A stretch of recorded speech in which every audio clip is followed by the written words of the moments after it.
This episode contains material that might be triggering for some. If you need to stop the podcast at any time to take care of yourself, please do so. If you need support, you can call the 24/7 National Suicide Prevention Lifeline at 1-800-273-8255.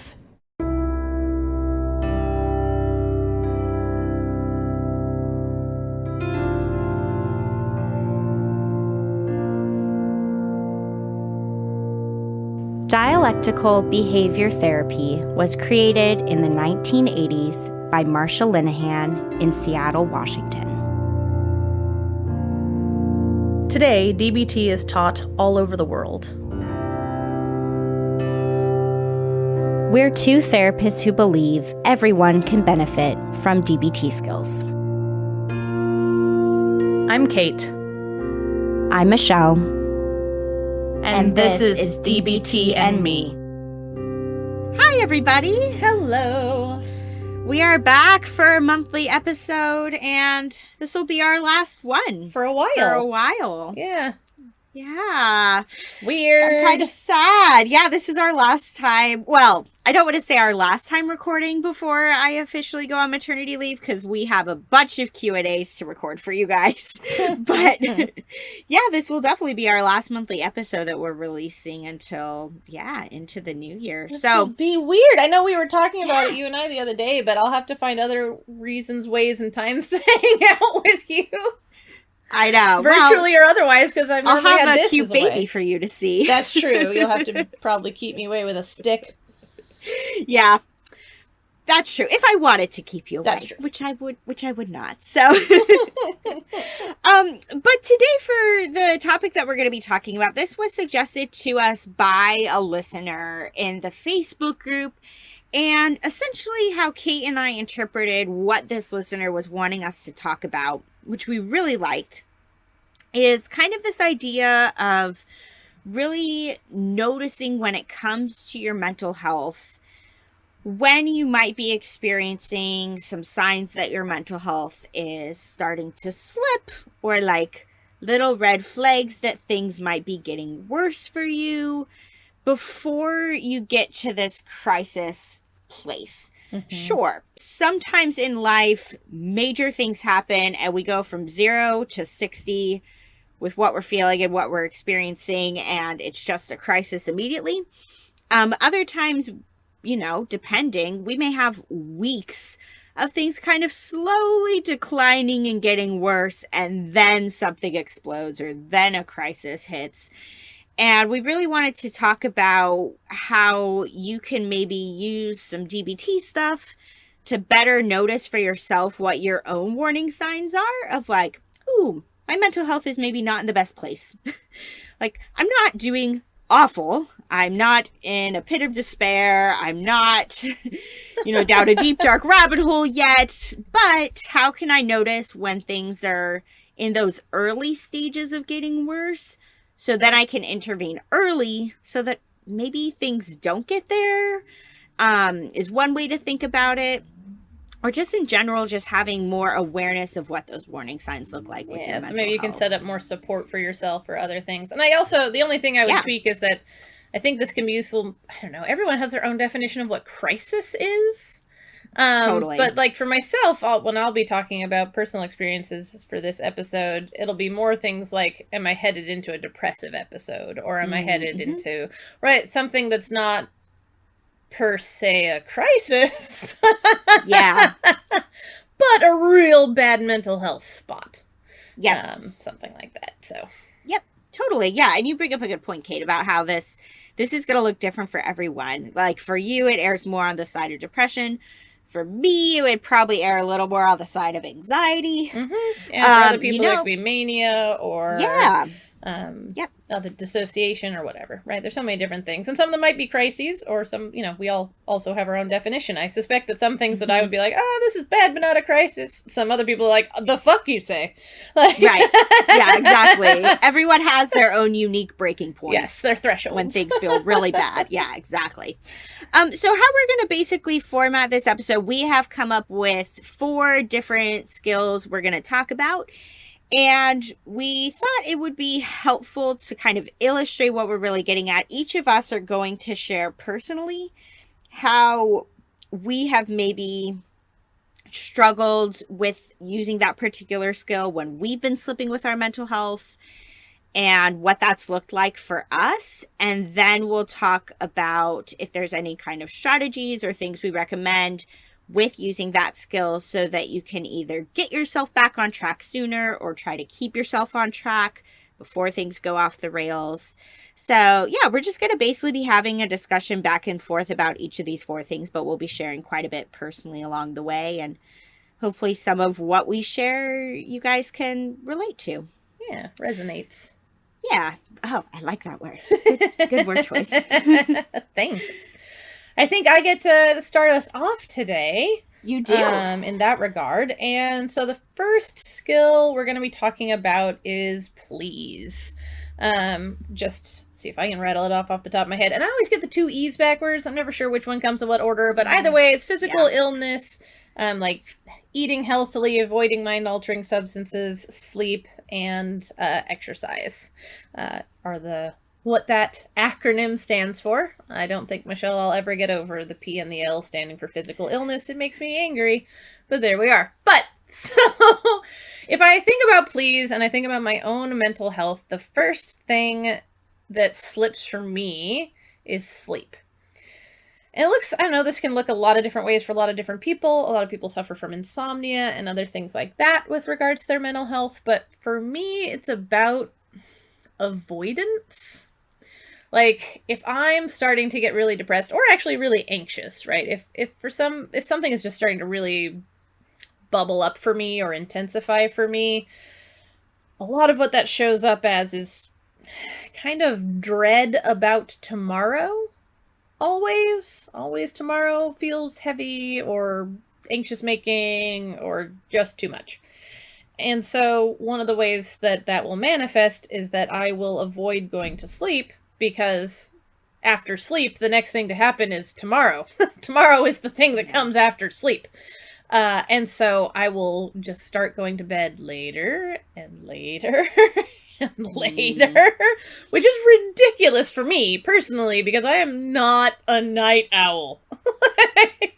So not only for me is this a pretty decent warning sign that, you know what, things might not be going so great for me right now. But also we then get in a feedback loop because I still wake up early. So if I'm going to bed late and waking up early, I am draining my own resources, shall we say. And that can get into something of a feedback loop for me personally. So, other things can certainly crop up. My whole life, I've been prone to getting sick. I think, I don't know, in large part, I blame that on the fact that I've had enough stress and mental health struggles that I have an awful lot of cortisol in my system for a whole lot of my life. And they've done a lot of studies that link high cortisol to low immune system. So I suspect that. Yeah, I buy it. So I think that's probably part of why I've gotten sick. I will say this for COVID. This is the first couple of years in my whole life that I haven't been sick multiple times in a year. Because I'm not around humans. Hard to catch stuff just by yourself. But, right, so, there's other things certainly show up as well amongst those letters of please, amongst the things that those stand for. But first and foremost, absolutely for me, is sleep. Starts to slip. What about you, Michelle? Yeah, so for me, kind of elaborating a little bit on what I said in the intro, where for me, if I'm headed into a bad spot with my mental health, typically what that kind of looks like is really having too much on my plate and then kind of cracking because of that. So anxiety about things can build up, somewhere from days to weeks as just more and more things get piled on my plate and I'm not taking care of myself to take things off. So that's kind of what it looks like for me. But the way that I'll really see please as part of that is I just will put on the back burner taking care of my physical needs. So this may sound like a really silly example, and I don't know which technical letter of please it would fall under, but it certainly relates to taking care of my physical body. I will have days where I'm just going so much, I just like hardly go to the bathroom. Mm-hmm. Like at all. Like I remember when I was working at Phoenix House, there were days where I would work a 10-hour shift and I would maybe go to the bathroom once. Because I was just going, and I wasn't tuned in or paying attention to what my body needed, and I wasn't slowing down. And that is not good to do for even one day, let alone multiple days in a row for a week, because then I was experiencing the sensation of kind of like crashing once my shift was done, you know, or my body trying to sort of pick up the pieces because I hadn't been taking care of myself all day. And then I'd go back in the next day and do it all over again, right? So yeah, that would be one thing. I would even see that when I was working in community mental health with you, Kate. Like there would just be some days where I'm like, I would rather finish this note than go to the bathroom. I would never rather finish a note than anything. I know. This is where you and I differ. But that's how I would operate sometimes. So that would show up in other ways too. That would show up sometimes by me postponing eating or just eating very on the go, not actually sitting down to pause and eat a meal. Because again, I'm prioritizing whatever tasks are in front of me, whatever things are on my plate that I need to get done, more than I'm prioritizing my physical health. And sleep, I feel like, is such a big part of please. Like a huge part of please. all of the aspects of please are really important, but for me with sleep, it wouldn't always necessarily look like going to bed later, like you were talking about for yourself, but it can look like I make myself get up earlier so that I have more hours in the day, but then I'm not allowing myself to get sufficient sleep at night. And I think I mentioned this in our episode about please. I am a 9-hour sleep person.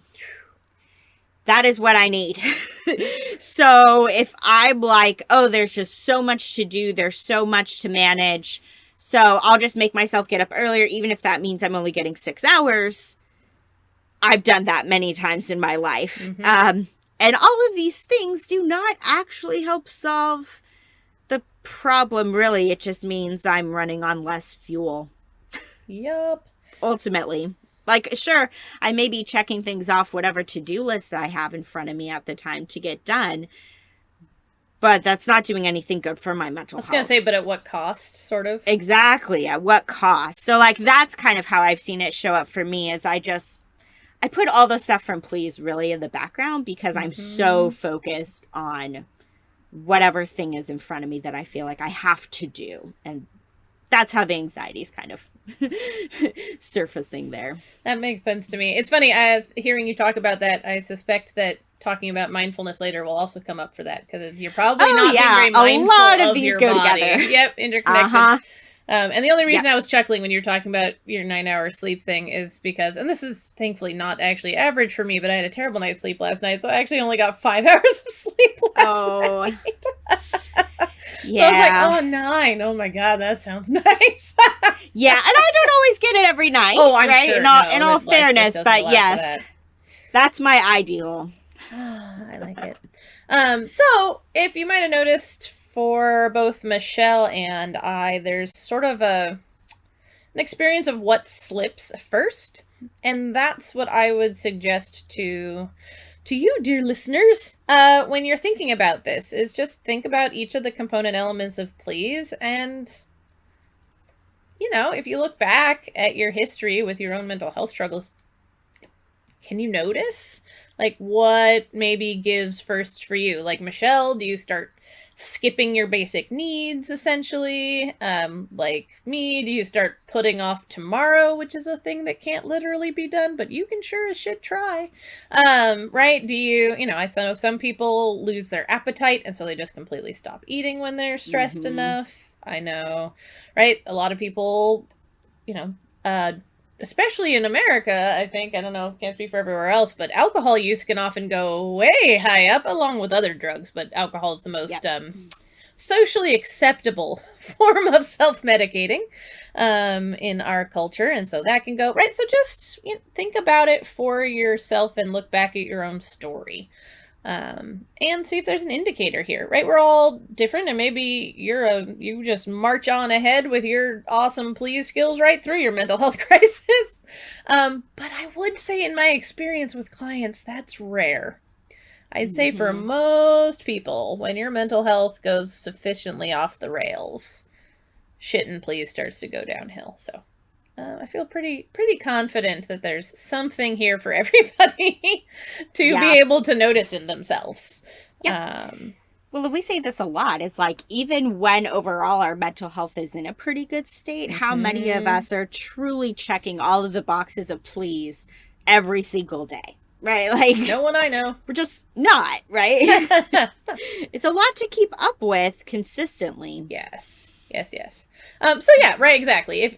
So we all, to an extent or another, struggle with it under the best of circumstances. We're gonna probably struggle more under the not best of circumstances. So yeah, I think that's what I have about please. What's our next thing, Michelle? Unless you have more to add about please, which in which case please do. No, I think you touched on it, which is really, that was our biggest thing, is just kind of noticing those warning signs for yourself. Again, however small they may be, to just be aware of those and to really make an effort to. I guess we didn't talk about this more. Along with not eating as much, I was thinking about my sister. Like, she'll increase eating in ways she doesn't like. So she'll get more snacky when she's more stressed. So like chips and other salty stuff. So I just wanted to throw that out there because I think we were talking about a lot of stuff that we start to do less. Restricting, right? You're restricting your sleep, but there can be things that you do more. Some people even will over-exercise as a way to try and deal with stress or other things. So I hadn't thought about that until right there at the end of that. But do keep in mind that it may not be something you do less. Yeah. It may be something you do more. When your mental health is struggling. Totally. Especially like if you are getting sufficient sleep at night and you are struggling to get out of bed more than you typically would. Hypersomnia. Yep, that's a very real thing. So that's a good point too. It can go multiple directions. The next thing we wanted to talk about is practicing willingness, because a lot of times when our mental health is slipping a little bit, we're going to notice willfulness showing up more and more. I would say for me, out of these four, willfulness is the one that I struggle with the most, because even just referencing what I was saying about how the stuff with please personally shows up for me, a lot of that is willfulness. I'll have times where, as I said, I'm just kind of like, I have 5 minutes. I could either run to the bathroom real quick or like type out this note and then see my next client. And that's what I choose to do. That's willfulness. When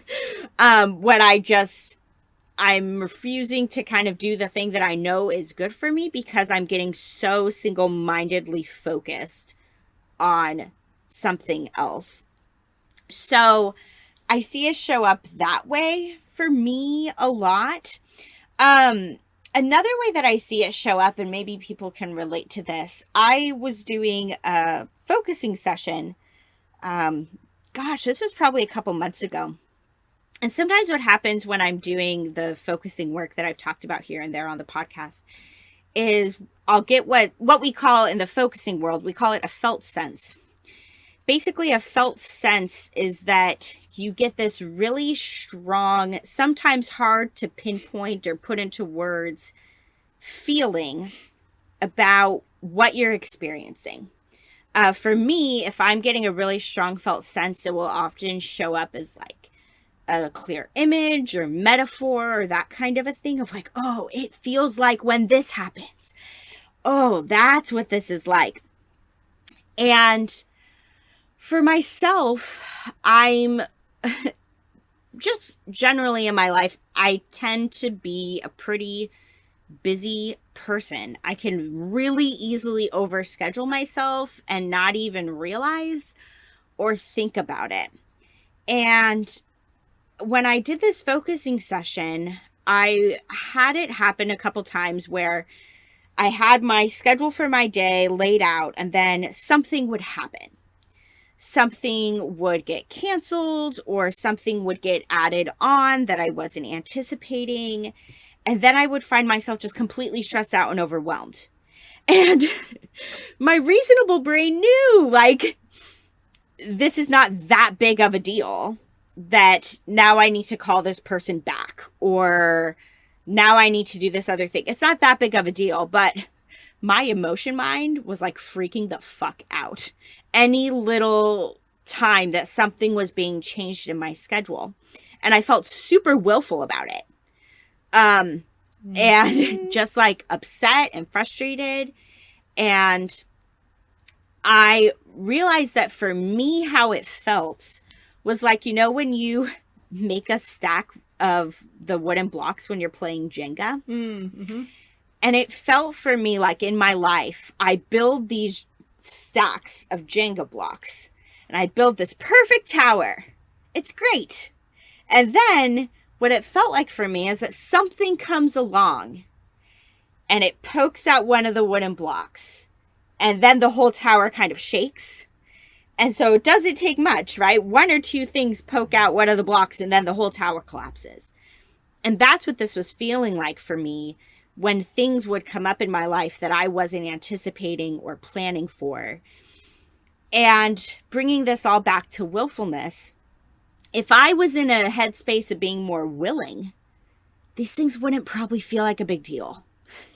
It probably wouldn't feel like, oh, all my hard work of making this perfect Jenga stack just completely collapsed around me. I'd probably be more able to go with the flow if I was in a more willing state of mind. But for me, a big sign that my mental health is maybe not in the best place is when I'm feeling super willful and unable to go with the flow as well. Because the reality is that, like, life is going to happen. Unexpected things take place all the time that we don't anticipate. And me being in this willful place of like, I didn't want that to happen. That wasn't how I planned it. That just like raises my anxiety when I'm in a willful headspace. It doesn't do anything good for me to basically have it be that I've laid everything out perfect and I've left no room for life. No room for life. Exactly. Because then I just get angry at life when it happens, however big or small, because it's not what I was planning on. So that's how I see willfulness show up for me. And yeah, it does not serve my mental health. And so I kind of think of it, if I really had to generalize it, and again, like what may resonate for people, it for me really is that like making a mountain out of a molehill kind of an idea. When we're doing that, we're probably being willful. Like, I think back to your willfulness story, Kate, with the Christmas tree, just because I love it so much. Yeah. You know, that's making a mountain out of a molehill, that you're not going to the specific Christmas tree farm that you liked. Yep. Like, for me, it's making a mountain out of a molehill when, you know, I'm going about my day and then I receive a phone call that takes up 10 minutes of my day that I wasn't anticipating. So what? But in those moments, I'm making a mountain out of a molehill. Yeah, you have no wiggle room. Yes, no wiggle room. Like, I didn't have time for this phone call, you know, kind of a thing.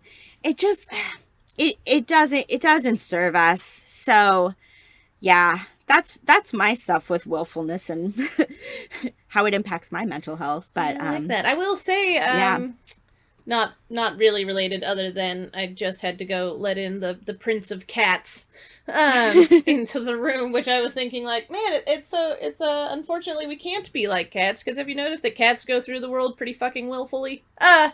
Anyway, that's they do tend to be pretty willful. Well, they're pretty fucking willful. It seems to work just fine for them. Anyway, no, that was my joke, as my cat came in and demanded, all the things. Jin is a very demanding beast. Anyway, so how does willfulness show up for me? So, I don't know. I like the Christmas tree story. It's a decent illustration of the fact that, oh man, it's a little, I don't know. I don't get embarrassed by much, but to put it as plainly and bluntly as possible requires being a little bit embarrassed by the phrasing. Willfulness for me tends to show up as, oh man, how to even phrase that? You can't cheer me up. I'm not going to be happy. I'm unhappy. I will show everyone around me how unhappy I am by remaining unhappy. No matter what I or anybody else might do to try and cheer me up, I will not be cheered up. I will be unhappy. I get willfully set in my misery and can find myself actively working to not cheer up. Let's see, if I think to myself for half a moment, when I'm in this kind of headspace, oftentimes just watching a bit of a show or a movie or something that gets me out of my own head, that does a lot to improve my mood, so I'm not going to, right? Like, I get very about helping myself, right? About doing the healthy thing, about letting other people help me, about just anything like that.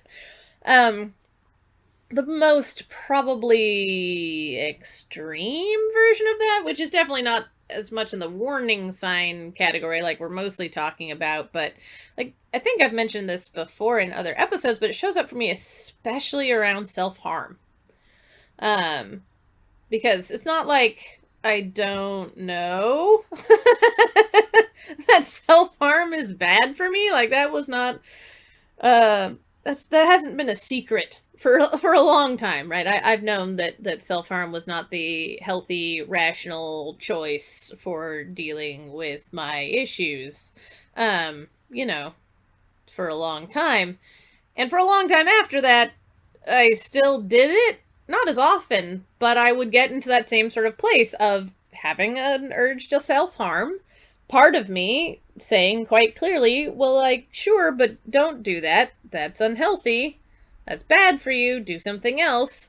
And the willful part of me going, no, I'm not going to do that. I'm going to self-harm because I want to. And no one else can make me not. And it's my body anyway. This super kind of, how to put it? I'm putting this voice on my own experience, by the way. I don't necessarily mean to be speaking for anybody else who gets in a self-harm kind of place, nor do I want to actually make light of self-harm. But, like, looking back at it, I do feel a little bit deprecating humor around it, because, like, I know I'm using a voice for it, but those are the literal kinds of thoughts that I'll have, right? Is, like, you can't make me do the healthy thing. Like, I'll show you. I don't know who you is in this instance. But right, like, you can't make me do the healthy thing. I'm gonna do the unhealthy thing because I want to, which is just a very strange place to be in. So that's the shall we say, bottom of my willful slippery slope, is when it gets all the way to self-harm stuff. But the same kind of thinking will show up much earlier in the process. And so that can be a pretty good warning sign for myself that my brain isn't functioning quite how I'd like. if I'm finding myself determined to stay unhappy. That is a thing for me. Yeah. So, to anyone out there, and I know that there are others because I've seen posts on our Facebook group that mention similar kinds of things, you are not alone if sometimes a manifestation of your mental health issues is a determination to stay in your mental health issue. Don't feel alone. Our brains can do very interesting things. So, try not to be too self-judgmental. Yep. Yeah. I think it's right. This is what I'm actually really liking about this episode so far. And maybe it will continue as we keep moving forward to talk about the next few things. But I think for both of us, right, as we named at the beginning, when our mental health is in a bad place, it looks very different. Yep. Right? Yep. And so how these things show up is going to look different. So how willfulness shows up for me and how willfulness shows up for you, very different. But I think the common thread is that willfulness as a general concept, and I would say this applies to both of what we're sharing, it comes down to control. Like, you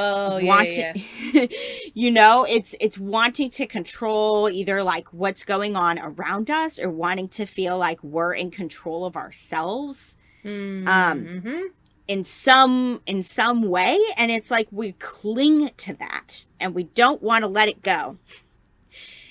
And so when it comes from changing from a willful place to a more willing place, and I mean, we have a whole episode about this that you guys can listen to, but I think this is probably going to be the theme, right? Like we just said with please. I mean, notice what slips for you, and maybe tend to that first, right? So you try and get more sleep or whatever. Yeah. Sure. And when it comes to willfulness, you might start having willful moments with very small things. Potentially. Yep. Right? So noticing that is going to be really important when willfulness is first coming in. I also think if the willfulness that you experience maybe looks more like how I was describing willfulness for myself, you know, it can be really hard to remember, but if you can do something to remind yourself that you can't control everything. We just can't. Like, there are so many things that happen in life that we can't predict, can't do anything about, and trying to put your time and energy into controlling things that you can't control is not going to do you any good. And so, like, for me, something that's really grounding is the Serenity Prayer, right? Grant me the serenity to accept the things I cannot change, the courage to change the things I can, and the wisdom to know the difference. That last piece for me is very important. Because if I can't tell the difference, then I'm more likely to be willful and trying to control everything. And I think something, I don't know, Kate, you tell me your thoughts on this, right? But when I think about kind of the flavor of how willfulness shows up to you, which I imagine, right, this like arm crossing, right? Like, I'm just not gonna, you can't make me, like that kind of a thing. You know, which I think we talked about this in the willingness versus willfulness episode. Kind of imagining like an inner teenager or like a younger self. Like there's something about thinking about doing the healthy thing. Yep. That maybe just feels too out of reach or unattainable, or again, you just don't wanna, like, because it takes work to do the healthy thing. Yep. The healthy thing is hard. And so I think when you can just have that compassion for yourself and, you know, just being able to say, yeah, right now I'm not wanting to do the thing that I know is good for me, but kind of being able to like pull out, because willfulness is so rooted in emotion mind.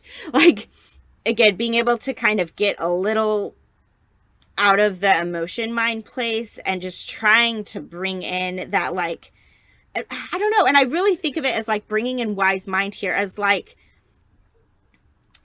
this just idea being like, okay, so that's where I'm at, like being able to kind of zoom out a little bit, but also like to not observe shit on yourself more than being just in yourself. Yeah, but to not have judgment of where you're at, but just to really be able to see it for what it is, I think can be really important, because willfulness loves a good fight. So like if you're coming in with try to like rah cheerlead yourself, come on, you know, willfulness will sometimes dig in its heels a little bit more. And wise mind can just like, I think, really just take this patient stance and just really kind of be like, all right, that's where you are, okay. kind of a thing, and not try to like fight so hard. I don't know if that's making sense. I hope it is. Yeah, no, I think so. It's interesting. I haven't ever, I'd have to think about it more. I've never thought of it as being a reaction to doing the healthy thing being hard, because a lot of the things that are in that category for me are things that are actually easy. But I think that accessible. The place that it, if I had to psychoanalyze myself, I'd think that maybe it almost feels invalidating in a weird way. Like, if it were so easy to fix as just go and watch a movie, then I can't be that miserable or something like that, right? So it's just like, no, I am that miserable. Which I am, and it's not actually invalidating to take care of myself, but I think that's kind of the space that it comes from. And so, yeah, having a more gentle mindset with myself as opposed to trying to shove myself into an activity is definitely much more likely to succeed. Than like, shoulding my way into a healthy activity. Yeah. Yeah. Be like, yep, you are miserable. And also, what's that doing for you? Yeah. Really some dialectical thinking there of being able to hold space for like, it is that bad. Yep. Like your emotions are valid.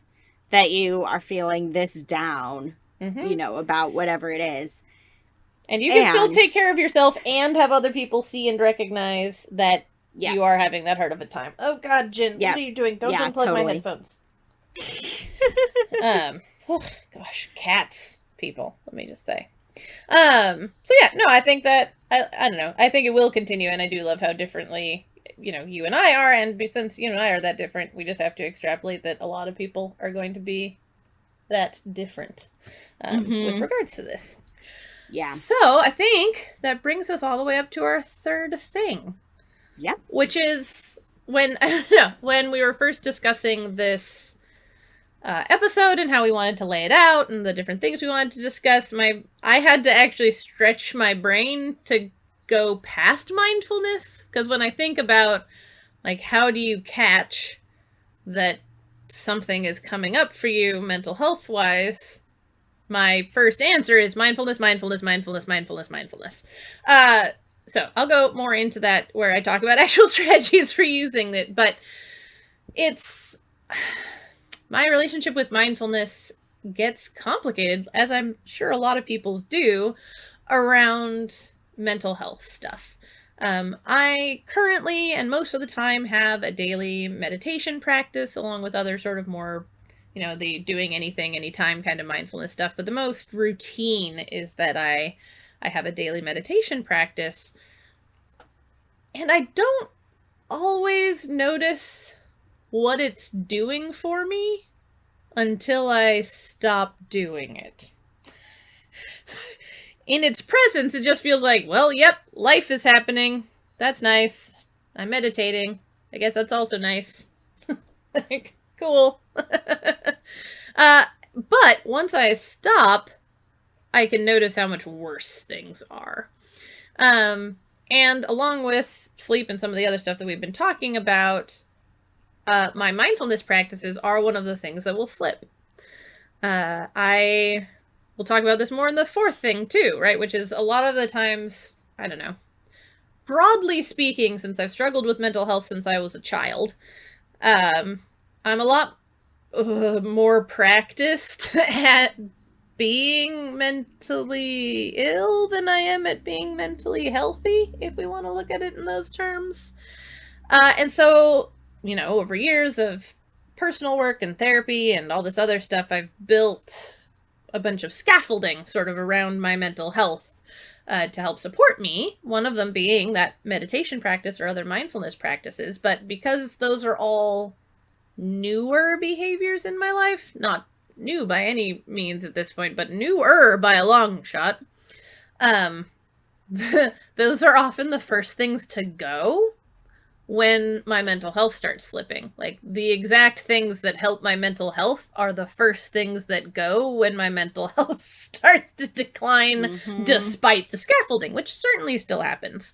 In our part of the world, Michelle and I are tipping into fall, into autumn here, and I look at winter every year with a fair amount of dread. because I get seasonal affectiveness disorder pretty intensely. And there are things I can do to make that better, and there are things I'm doing every year that are better about it. And still, I'm going to have depression over the winter. That's just a given. It's just how bad is it? It's not an if, it's a how bad. Anyway, that was a huge derailment. But this is all to say that meditation is a more recent addition to my life. It's a few years, or maybe even several years at this point. But, you know, I've been struggling with mental health stuff since I was a young child. So I'll just stop and not really know why. If I'm not thinking about it, it will seem very natural, like, oh, I just didn't have time today. Oh, I was just really tired, so I didn't do it before bed today. Oh, right? Like, I'll have all these really good, really rational seeming reasons that I'm not doing it. And none of those are actually the reason why I'm not doing it.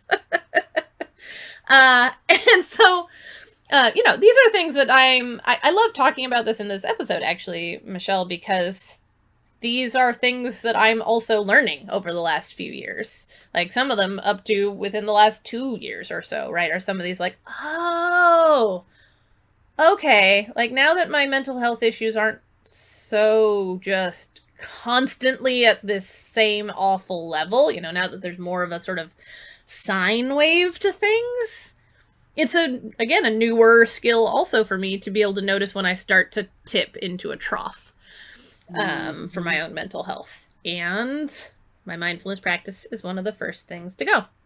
And so, yeah, and then I notice that I'm more anxious once I stop doing it. I'm more dissociated, which is definitely a thing that happens for me at baseline if I'm not paying attention, right? So if I'm not using mindfulness or meditation to get into my body, I'll just stop being there. Yeah. I have to do a lot to remind myself that I exist from the neck down.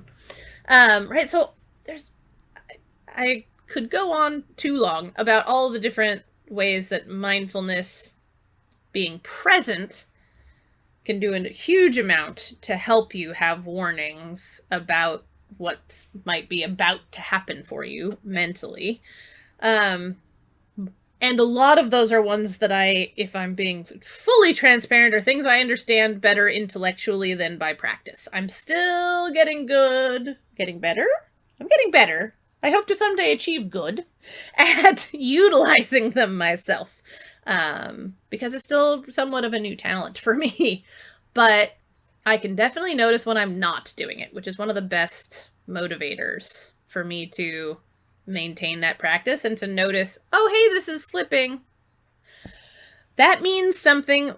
And what it really means is that this is exactly the wrong time to let that slip. Mm-hmm. Like those moments, here you go, Michelle. I don't know if we've ever talked about this, but one of the ways that my being dissociated shows up for me is occasionally the first moment in which I am aware that I have a headache is when I say, oh, I have such a headache. Like the words come out of my mouth and I go, oh, that's true, isn't it? I do have a headache. Yeah. Because I was not consciously paying attention to it, right? So, I don't know. I feel like I'm accidentally skipping into the second part about ways you can utilize mindfulness to use stuff, but I mostly just want to own that I'm not great at this one yet. And it's a place that I'm working on, like actively working on improvement, because it has the potential to be so incredibly helpful if utilized appropriately. Yeah. But for now, the main thing that I'm actively able to do, rather than just working on being able to do, is go, fuck me, I stopped meditating 6 days ago. Why'd I do that? Oh. Now some things are catching up from that. Yeah, exactly. Like, I see now. Okay, I get it. How about you, Michelle? Now that I've prattled for a bit. No, I loved everything you said. And, up until this point of the episode, I'd be like, oh, we're different with stuff with please. We're different with stuff when it comes to how willfulness shows up for us. We're actually maybe more similar than different. when it comes to the challenges with mindfulness. So even though I feel quite confident that our meditative practices are likely different from each other, but I also, gosh, when did I start? While I was pregnant.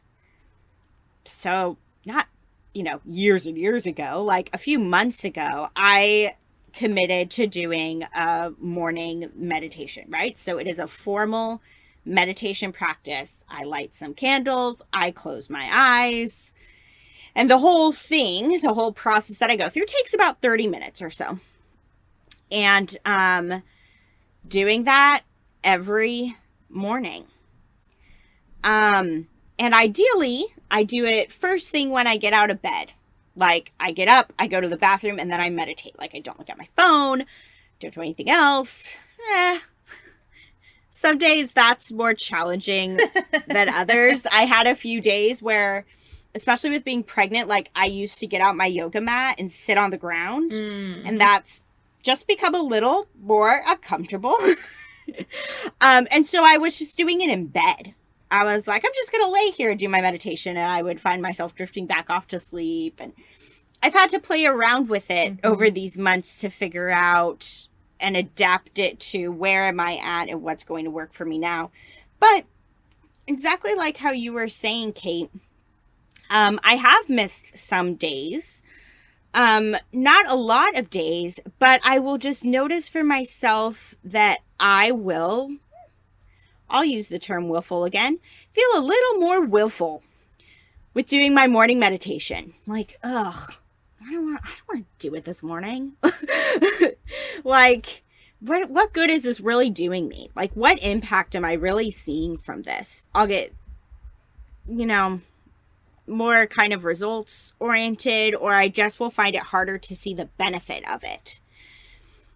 And so when I catch myself getting that way, for me, that's a sign that I'm wanting to put my energy towards doing. Because the benefit that I get from doing this morning meditation is that I get to just be for 30 minutes.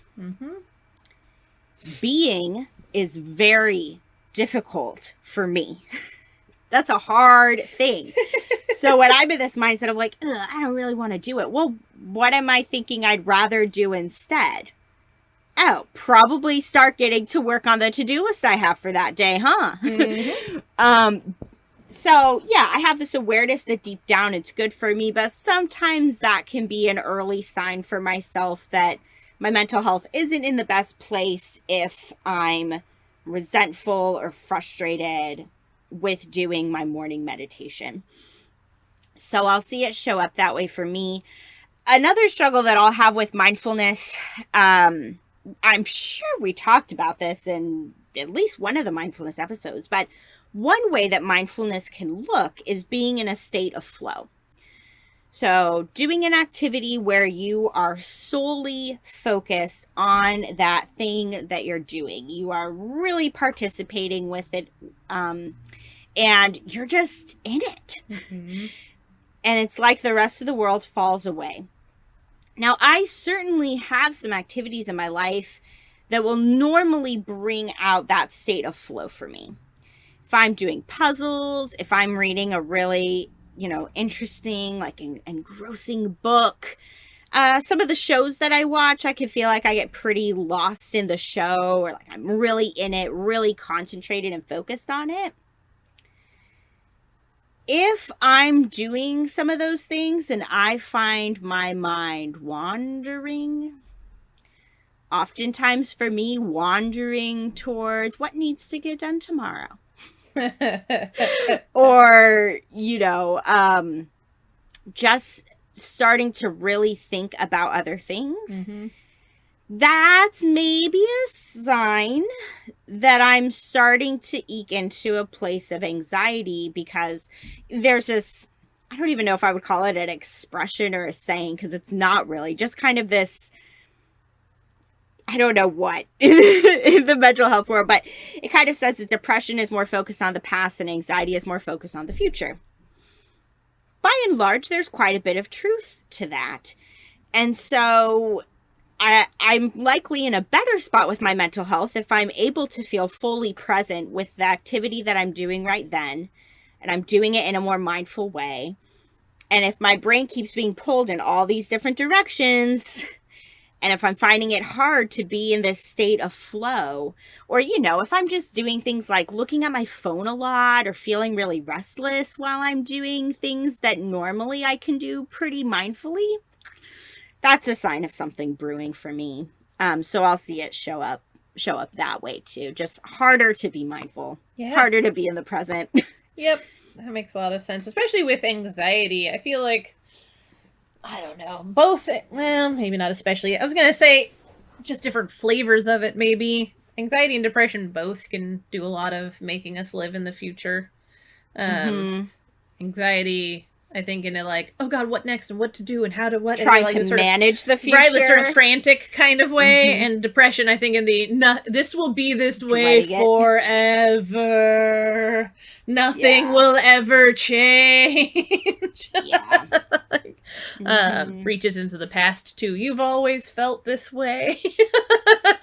Think about this awful thing that happened. Right. But so how can we utilize mindfulness in the way we've been talking about for the rest of the episode for things? And part of that is, I don't know, we're going to have a little bit of a rinse and repeat, I think, right, for all of these things, which is, how does it show up for you when you're starting to struggle, right? Do you, similar to the please thing, this could be my mindfulness, falls out of my brain and I stop doing it. This could also be in a frantic effort to not somehow be in a more mentally, ill sort of place. I try and up it. Like, oh my God, maybe if I meditate enough, I will not have this, whatever, right? And while it's a great thing to be helpful, right? There's, if that's not the strategy that's actually helping, then we're back at willfulness, huh? Right? This all just goes in together, doesn't it? It's all interconnected. But the three categories that I thought of for, I don't know, basically utilizing mindfulness to self-monitor around mental health were mindfulness of emotions, mindfulness of the body, and actually mindfulness of others. I'll get to that one last because it's a little bit weird. Mindfulness of emotions, that's probably the most obvious application, right? I highly recommend for a lot of my clients, actually, just, I don't know, pick a number, but somewhere between 2 and 10 times a day. Set an alarm if you need to, but just literally going, how am I feeling right now? Just answer that question. What's your emotional state in this moment? Michelle's pointing at herself. Apparently she does this with clients too. I recommend the exact same thing, and I was thinking about that. I was like, Kate might say that strategy, but if she doesn't, I'm going to chime in and say that strategy. So that's great that we both recommend that to people. Because we're not always paying attention to our emotions. That's when I need to practice what I preach. Fair. I need to do that for myself. Fair. Yes, because you're the one that overrides yourself. Yes, I'm too busy doing to notice. I wallow, you ignore. Yes, precisely. Right, so if you're an ignorer like Michelle, do that strategy. Right, of paying attention, right, of just checking in with yourself some number of times a day. How am I feeling right now? Right, and if you do that enough, especially through some cycles of your own mental health stuff, you'll start to have a pretty clear picture of what starts to show up for you preceding, an episode or a crisis or however you want to phrase what the thing is that you're trying to catch. So mindfulness of emotions, super duper helpful, and, plausibly the most expected way to apply mindfulness to potential mental health issues. The other one that I would say next, though, is, as I said, the body, mindfulness of your body, for a few different things. One, some people don't know how they're feeling. Like, I'm thinking not exclusively, but especially of a lot of the men that I've worked with or that we've worked with in DBT, you and I, Michelle, is that a lot of men aren't raised to have a vocabulary around this stuff. Not a complicated, nuanced, sort of rich emotional vocabulary. So they might not have a great way of doing the how am I feeling. They might ask themselves, how am I feeling? What are my emotions right now? And a giant question mark is all that shows back up. Like, I am having a feeling. I'm pretty sure of that. I'm in an emotional state, right? But they're just not, they haven't been given the tools, right, to necessarily engage in that part of the practice as well. So for that, sometimes a door into it is through the body, right? So here you go. Speaking of my headaches are often a pretty decent gauge of my stress levels, because I get tension headaches, specifically muscle tension headaches, right? But like, oh, my shoulders are all bunched up and trying to live in my ears. Like, what has that tended to mean for me in the past? You know, I feel nauseated and I'm not sick. So what has that tended to mean for me? I feel like my heart's racing 100 miles an hour. What does that tend to mean for me, right? So maybe you don't have emotion words to pair with these physiological sensations or awarenesses, but that doesn't mean they can't be helpful anyway. Right? It's going to be a bit of, I don't know, self-documentation to be able to notice the patterns. Maybe you already know, right? Maybe you've been aware of those physical sensations, but never considered what they meant. And if you look backwards, you can be like, oh, you know, thinking back, yeah, I do tend to get nauseated for a few days before I have a crisis. Huh, right? So maybe you know, and maybe you don't yet, and you need to spend some time observing to be able to find the pattern. But it's probably there. Your body's probably talking to you in some fashion or another before you get into a really bad place. Mine tends to talk through headaches and migraines, but there's all sorts of different ways your body can talk to you. Fatigue, muscle tension, all sorts of stuff with your internal organs. For me, it's my throat, actually, a lot. Really? Yeah, and kind of, you know, one might be like, well, that's obvious. But like kind of from a woo-woo perspective, it means there's a struggle with communication. Oh, I see. Or like getting my needs met in some way. Mm-hmm. So I'll have it sometimes where like my throat will be a little sore. I will just I'll drink water, I'll drink tea, I'll make sure I'm physically hydrated, but it will not go away until I actually slow down or until I actually say to someone something that's on my mind, or that's one way it'll show up for me. I feel it in my throat. Sure. Yeah. Right. So, you know, your body is talking to you, and you can learn a lot by tuning into that with some regularity. And then the last one is this idea of mindfulness of others.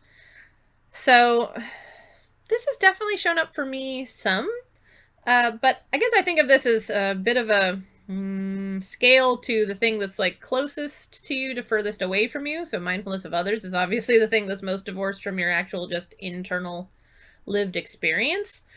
But again, I definitely deal with, where'd my brain just go for vocabulary?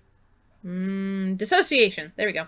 I definitely deal with being dissociated.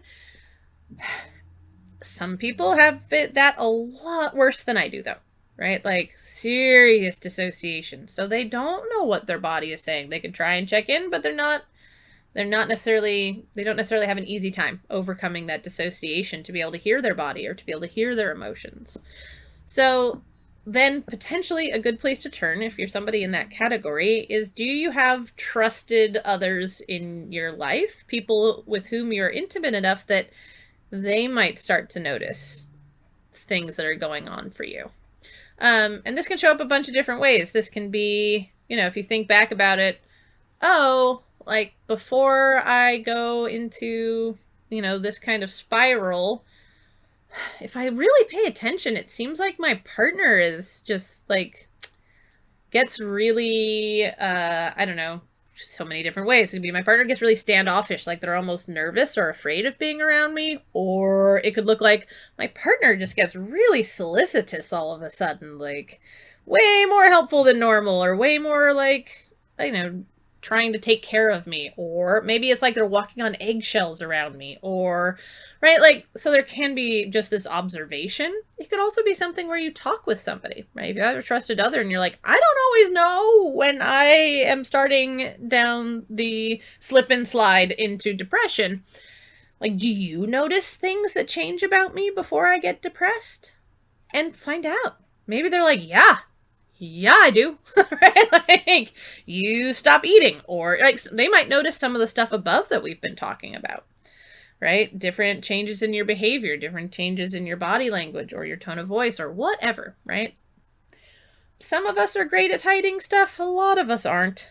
If we're really intimate with somebody, if we're really close, we're spending a lot of time around them, chances are at least halfway decent that they can catch some of this shit too. Like, they notice when you're starting to behave differently.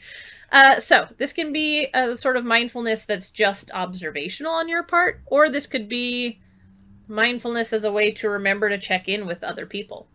Like, hey, are you noticing something about me lately? Your behavior has been different. Or just, hey, can I check in with you once a week to see if you're noticing anything off about me?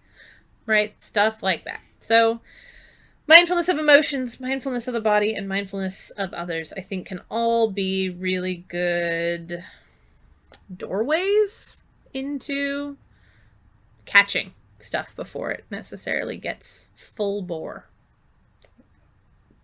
Yeah. Yep. I think that's all great. Thanks. Yeah. We're moving into the last one. Check us out. We got there. And admittedly, we both were like, ooh, this is really important to this conversation. And it's not really a DBT skill. So I'm going to be talking about, like, after I share personally and Kate shares personally about this one, I will talk about how it can look with DBT stuff.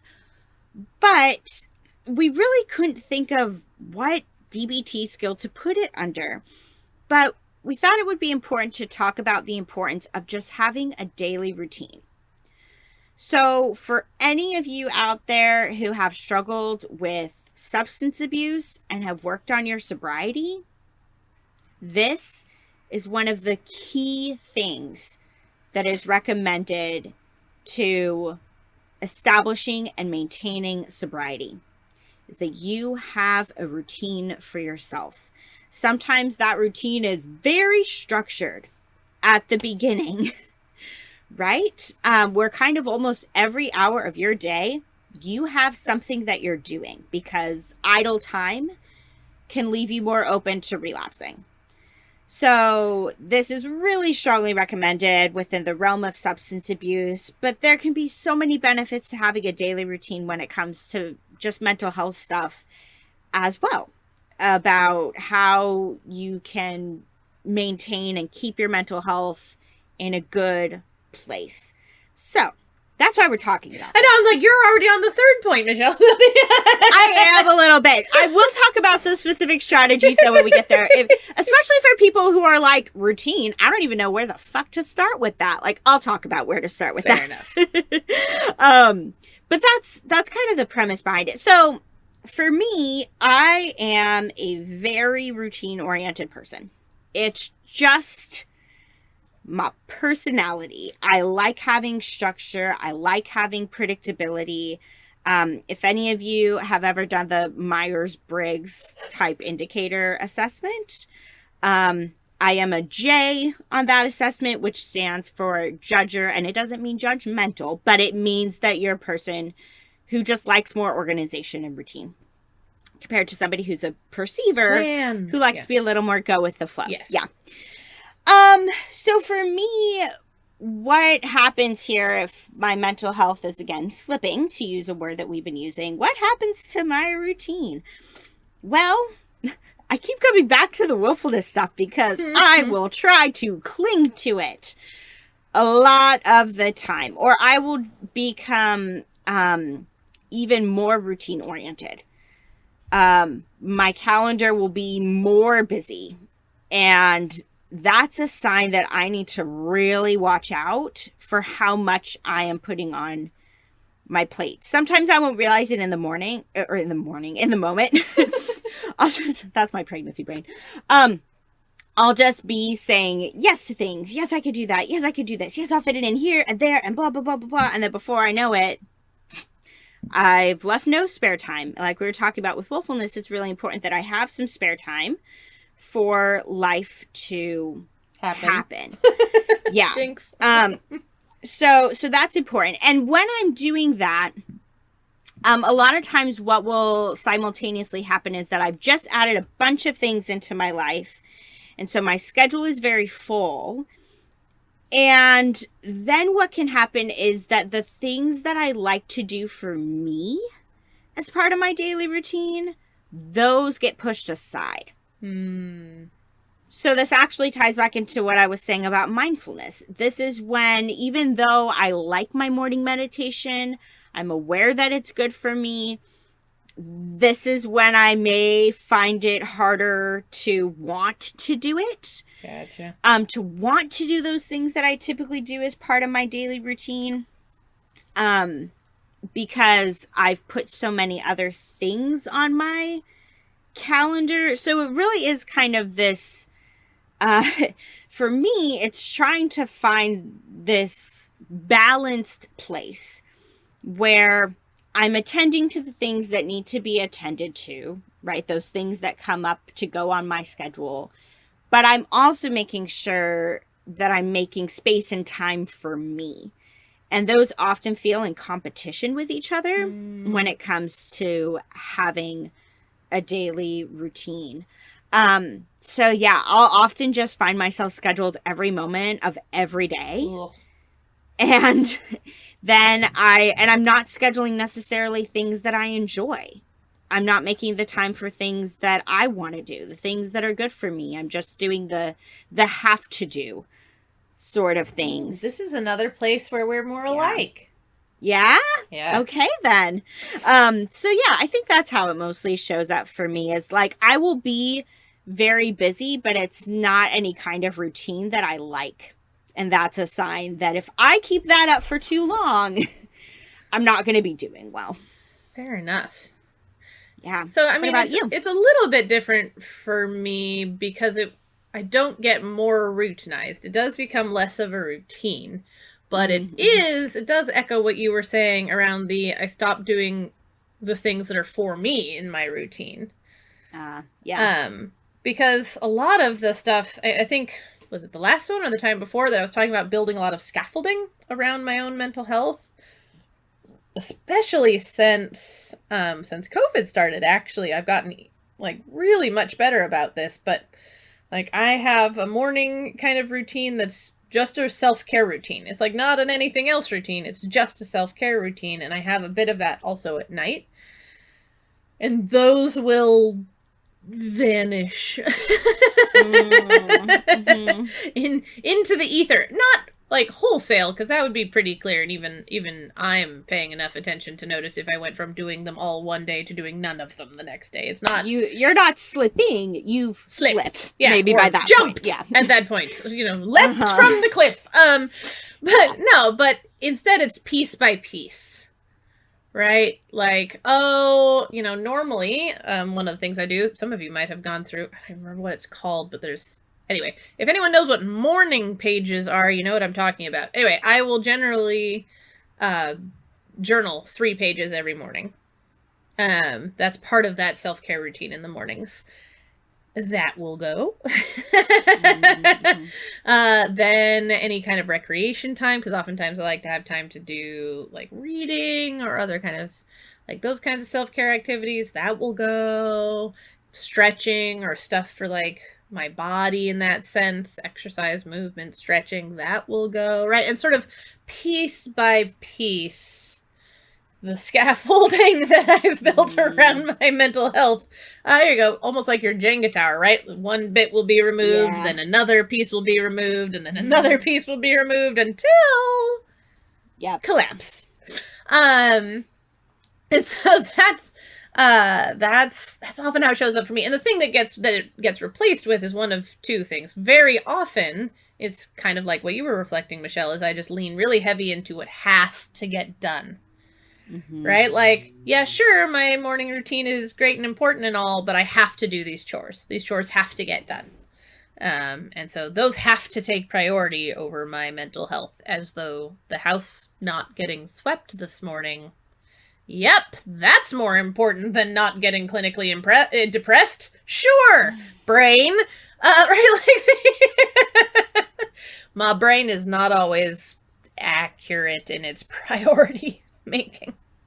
So that the meditation, by the way, is part of that. So it's simultaneously the first things to slip, because it's all wrapped up in that self-care routine. So, actually, the more I think about it, I guess willfulness is a little bit of a set aside thing for me, but please stuff and mindfulness and, well, both of those are a big part of the routine that I'm talking about, is the daily routine. Yeah. So part of the daily routine slipping or starting to disappear piece by piece means that my please stuff and my mindfulness stuff is disappearing piece by piece, or those are pieces that will disappear from that routine.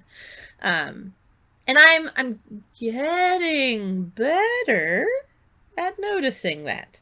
I just recently actually sort of came back from a streak of doing more missing than doing of my journaling in the morning. Like, I had to sit down and be like, why is it that a few weeks ago, everything else had to bend itself around my making sure I got my journaling done in the morning? And now my mindset has shifted to, well, I guess I'll do my journaling if I have time after taking care of all these other things. How did that shift happen? Yeah. Well, I wasn't paying attention. And I was able to be like, okay, that's a sign for me of stuff. I need to go back to doing this, both because it's what helps keep me from, full collapse, essentially.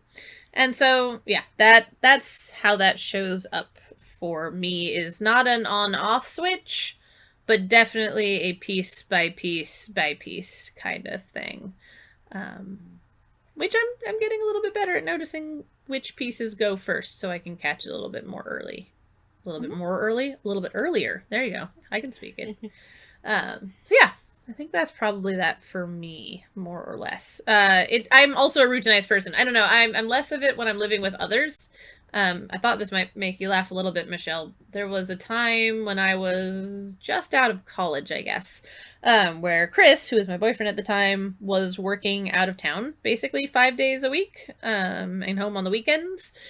So I was home alone all the time, which was novel for me. I was working, but, I didn't have other humans there determining what I did or when. Sweet Jesus, do I become a routinized human being. Wake up at the exact same time. Eat at the exact same time. Even eat many of the exact same things every day. Take my breaks at work at the exact same time. Like, cook dinner at the same time. Go to bed at the same time. I will. You'd almost think that I was in, I don't know, boot camp or something, because everything is like all at the same time. And I become a wild morning person. I was at a job at the time where you could start anytime you wanted to, so long as you started by 9 a.m. or 9:30, I don't remember which one. And the job was in a Home Depot, not for Home Depot. It was a merchandising thing. But I would often show up at 5 o'clock with the very first people who showed up at the Home Depot to get the Home Depot started. So I started between 5 and 6 a.m., which means I was waking up at like 4 or 4:30 in the morning every morning. Yeah. Or 5, so I was, asleep by 9 a.m. Boy, I just become I don't know. I think many people would say I become a bore. Oh. If left entirely to my own devices, I don't think so at all, because that sounds like me. So anyway, I think that's funny. And once there's other people that are, bouncing about my world, I'm not quite that set in stone. But yeah, routine's important for me too, and it's definitely a thing that falls apart if I'm starting to go into a not so great place. So. Yep. Yeah. So what can you do with this? And again, I think people can swing more. It's a spectrum, and you might swing more one way or the other way. For some people, yeah, the challenge is creating space in their lives. So being able to have some structure, but not too much structure. And for other people, it's getting any kind of structure. Mm-hmm. And that's really, really hard. So the things that I thought of to recommend are more for the people who might be struggling to have any kind of daily routine or structure. Like, where do you start if this is a totally new or foreign concept for you? Which I really want to provide a lot of validation. If you grew up in a chaotic or traumatic situation, you likely did not have much routine. So this can really feel very, very foreign. And you might see other people in your life that it's just kind of like, they make it look so easy, but I really struggle to have any kind of routine in my life. There's a reason for that. So just being really kind to yourself if you are going to try to establish some kind of daily routine. Part of that kindness, we say this a lot with stuff with DBT, pick one thing. One thing to start with to try to get on your calendar every single day. I don't care what that thing is. For some people, honestly, that might be, I'm going to try to eat something before noon each day. You know, if let's say your eating patterns are kind of really erratic, maybe that's what you want to start with. For some people, it might be, I want to try to go on a 10-minute walk every day. Great. Picking one thing, whatever it is. And this is where I'll bring in some of the DBT stuff, because starting with a component of please is a really great way to begin. A lot of people find a lot of benefit. Not everybody, but this is a pretty solid recommendation here that it could be really helpful to try to establish some kind of daily routine around moving your body. This does not have to be anything crazy or anything intense. Like Kate was talking about doing some stretching. I just named doing a 10-minute walk. Having some kind of body movement that you're doing on a daily basis, even if it's only for, 10 or 15 minutes, that's a great routine to start establishing for yourself. So something related to exercise, that part of please. Again, eating, if that's something you've really struggled with, trying to get on a routine with when you eat or what you eat can be really helpful. Again, I'm a very structured person. I eat the same thing for breakfast every single day. Tell them what you eat for breakfast every day, Michelle. I've changed it. What? Well, this is what I did for years, everybody. Like throughout high school and really up until probably about 2 years ago, I would eat every morning for breakfast. I highly recommend it. Peanut butter toast with chocolate chips. That's what I would eat. I don't do it anymore. It will never cease to amuse me. Yeah. I've now switched. I drink a pretty vitamin-packed protein shake. And I eat an apple and I eat a piece of cheese. There you go. That's my typical breakfast. But I have a routine around that, right? Kate was also talking about this too.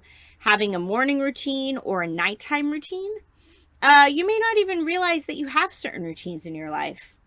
Maybe what you do is when it's time to get ready for bed, you brush your teeth and then you get in your pajamas and then you lay in bed and you catch yourself, scroll, not that I recommend this, but scrolling through social media for about 30 minutes and then you put your phone down and then you go to sleep. Well, ta-da, that's a routine. So be on the lookout for the routines that you do have. But yeah, if you're going to start from scratch with a routine, focusing on one of the aspects of please and choosing one thing to start with to add into your day can be really good.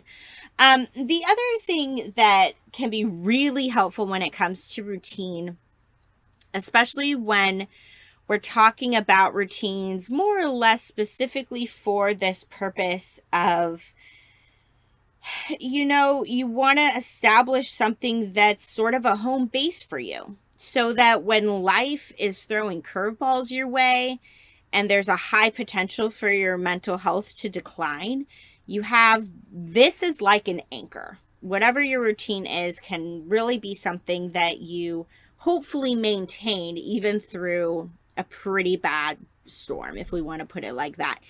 And DBT has the pleasant events list. It's like over 200 things long. And if you pick even just one pleasant event for yourself, this is the thing I'm gonna do every day. And I keep emphasizing every day because I think every day is important.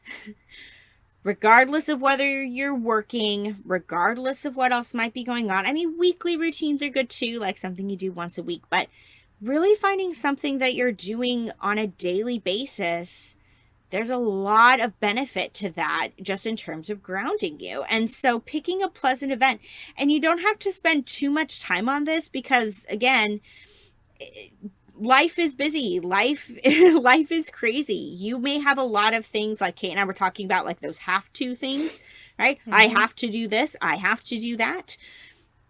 You may have a ton of those and feel like there's no way that I'm going to be able to find an opportunity to do this specific pleasant event a day. But whether it is that there is a show that you watch, or like I think about, for me, again, like I like doing puzzles, which I'll be honest, I haven't done a puzzle in a long time now. I did so many last year during COVID, and I haven't done as many this year. But it might be like before I go to bed, I find 5 pieces for the puzzle that I'm doing. Or if you like doing Sudoku or word searches or crossword puzzles or things like that, I'm going to do one every single day. Or if you are more of a social person, I'm going to send a text to a friend every single day, right? Like whatever it is, just picking something that feels accessible to you and making that commitment. Sometimes I think people really don't like the idea of routine because they think it's going to confine them to too much of a schedule. And routines and schedules are different. So I want to just make that clear. Like Kate was kind of talking about when you were by yourself, Kate, of like, at this time every day, this is what I did. Yeah. And that's a schedule, right? It's not bad that worked for you and that works for a lot of people, but some people hate that idea of like, wait, so I have to eat at this time every day, or I have to go for a walk at 2:00 every afternoon. No, it doesn't have to look like that if that feels too confining to you. You can just have it be, when I wake up in the morning, what I do is, I go downstairs and I eat some food for breakfast, and then I get ready and I go for my walk. No matter what the weather is, that's just what I do. After breakfast, I go for a walk. And that's not tied into any kind of timeline or schedule, but it's a routine. So being able to just kind of notice again where you fall on that spectrum and making a routine work for you so that it's not going to feel too overwhelming or, again, like too restrictive or anything like that is important. The only tiny sort of vaguely contrary and seeming kind of thing, because I know that this is something I struggle with, is do it every day. And also, be nice to yourself when you miss a day. Yes. I know we're talking about missing days as being signs, and sometimes they are, especially if you find yourself missing stuff repeatedly. But also, sometimes shit happens. So, like, I don't know, for me, I've been talking about my headaches a lot. I also get migraines. And so, on migraine days, I give myself a pass on everything. Yeah. Like, no, I did not journal this morning because I couldn't open my eyes in a room with light. And that wasn't me failing, right? That wasn't my failing at my routine. That wasn't my letting myself down or doing anything like that. That wasn't willfulness. Exactly, right? That was shit happens sometimes. Like, absolutely do your best to try and have your thing happen every day. Like, commit to yourself. And also, you're gonna keep doing it more reliably if you can have some kindness with yourself around times that it gets fucked up for some reason. That's generally speaking beyond your control. Yeah. So I just wanted to put that out there because do it every day. That's so important. And also. Yeah, exactly. You almost certainly won't do something every single day for the rest of your goddamn life. So have a little bit of wiggle room. Right. Yeah. If you are recognizing that, something really big just happened outside of your control. Because then if we're not going to be flexible with the routine, then we err into this side of willfulness, which is how it shows up for me a lot, which is like, I'm, white knuckling it, like, I'm still going to do it, God damn it. Even if life is like, no, Michelle, you need to go attend to this other thing. I'm like, no, I'm mad at that other thing for coming into the picture. I didn't want it. Why is it here? And then I'm not going with the flow. So yeah, do your best. And I love that you're talking about that, Kate, of like, and also recognize that you're human. And sometimes you may have the best of intentions and you may miss a day here or there. And I also really like that you're emphasizing too, that what we're truly talking about here, is patterns. Starting to notice, if you miss one day randomly, here or every there. couple weeks or every couple months, you're fine. But yeah, if you're starting to miss multiple days in a row and it's not really because of any outside factors, it's more, again, that willfulness stuff starting to creep in. Or tiny external stuff that wouldn't have prevented you from doing it on other days, but suddenly that's a handy excuse. Yep. Yeah. So noticing that and being able, to discern whether, like it's something coming up within you that, again, might be kind of like this warning sign thing that your mental health isn't doing well, or whether it's you're truly having to adapt to life. Yep. Because it happens. Yep. Before we get to awkward self-promotion, I realized I forgot to put it down in our notes, but homework, I guess. Homework, you guess, yeah. Sometimes I forget to mention homework in the monthly episodes, and the homework tends to be pretty consistent just with how we structure monthly episodes and how they look. But, we talked about 4 different things today with please, trying to practice willingness, practicing mindfulness, and then establishing a daily routine. And as it came up throughout the episode, right, there's a lot of overlap and a lot of crossover with these things. So if there's one that really stood out to you, try to really just notice that for yourself. And try to really work on that one, right? What's the aspect of please that you most want to work on getting consistently down in your life? Catching when you're starting to experience willfulness. Try to really focus your energy on one of these 4 if it feels distinct to you. And just making sure that you're working on it on a regular basis, because then hopefully, right, it will be something for you to come back to if you do experience something pretty major with your mental health. So yeah. Okay, Kate, I think now we're ready for awkward self-promotion. We probably are, and don't mind my suddenly glaring at my door, as I think I might have just heard my cat. All right, so awkward self-promotion.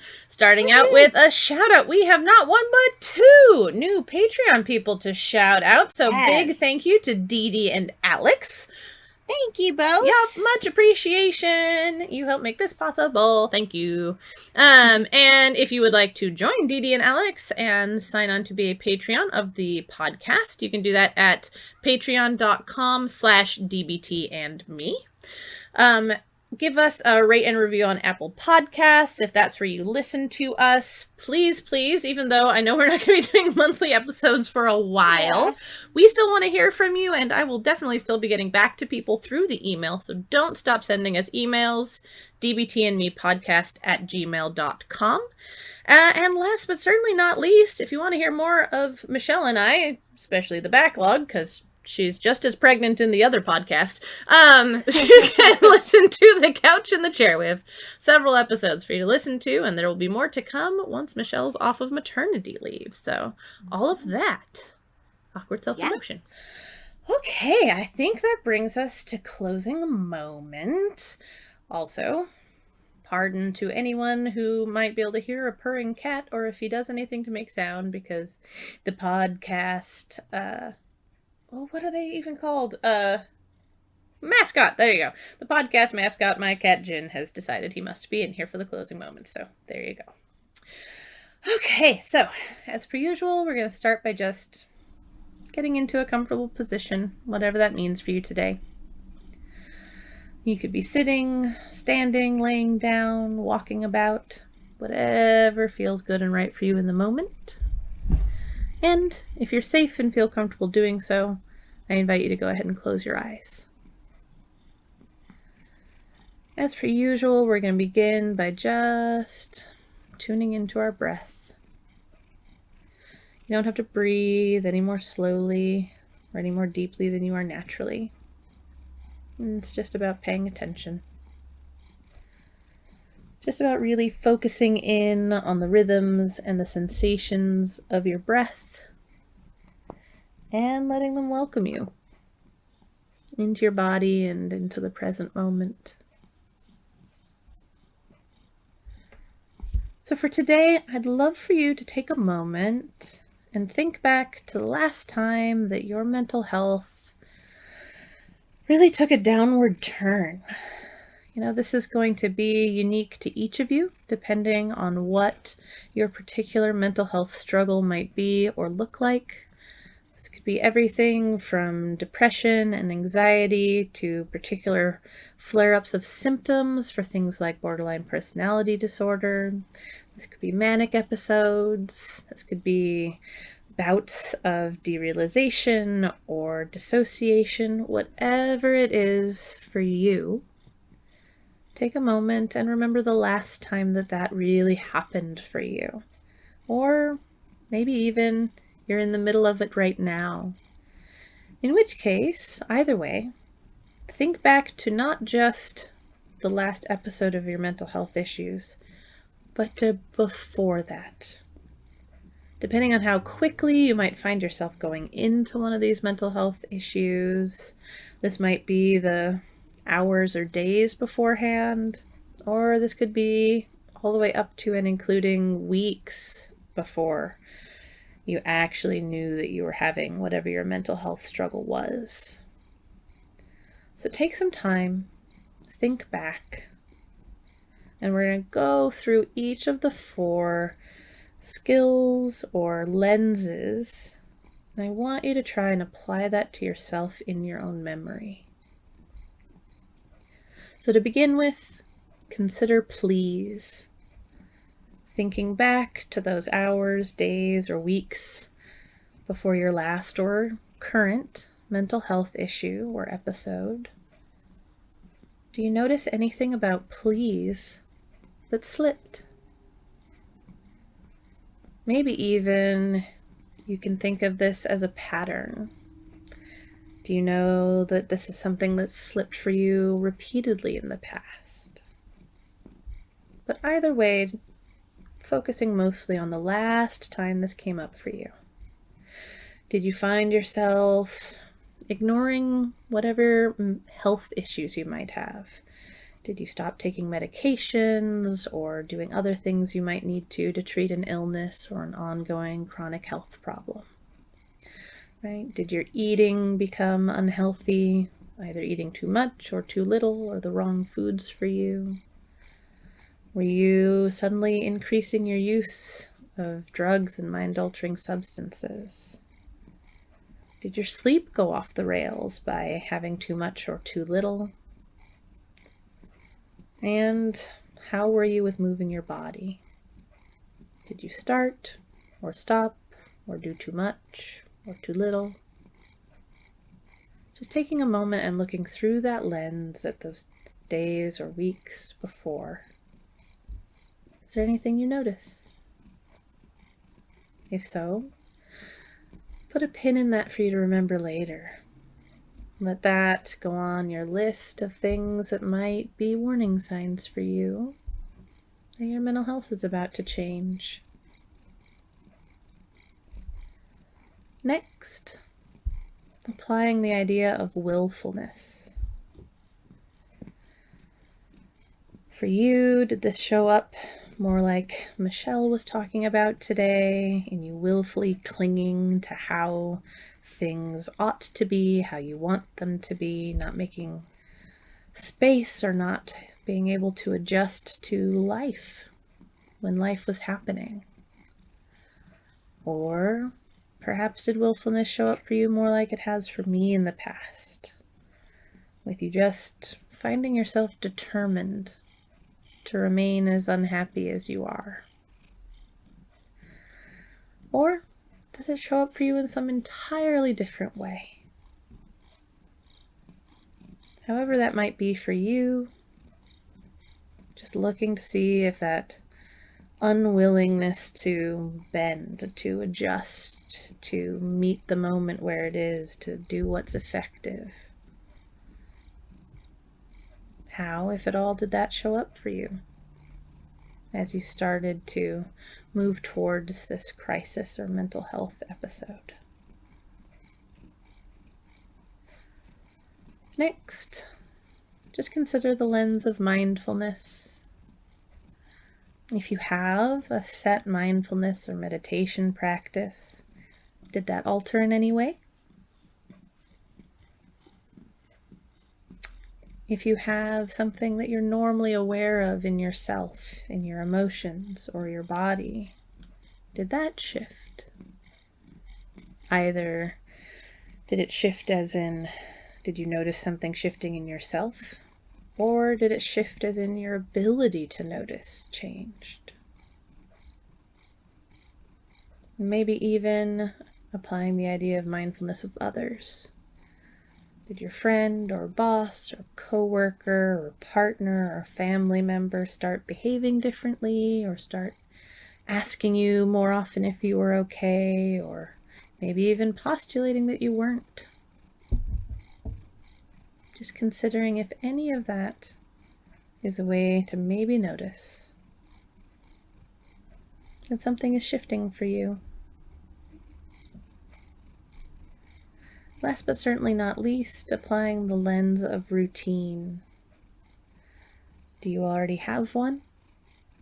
If so, what happened to it? Did you become even more rigid in your routine, unwilling to meet life as it happened, just not looking at things, not being present or honest with yourself about them, and just staying with the routine no matter what? Or did perhaps your routine start to decline, start to disappear, or go away, or alter significantly? If you're not someone who has a routine right now, just look at what is, I suppose, an average day for you. Did something shift considerably in how your days went, how they were organized, or what you would do in a typical day?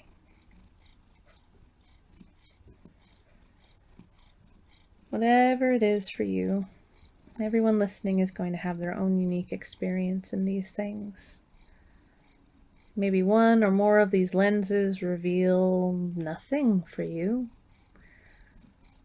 Or maybe every single one of them has something there to offer as a way that you might be able to, earlier on in your process, catch that you're going to a hard place, which ideally then gives you the opportunity to set up some scaffolding and support, or even intervene, and perhaps keep yourself from going there, or at least landing so hard.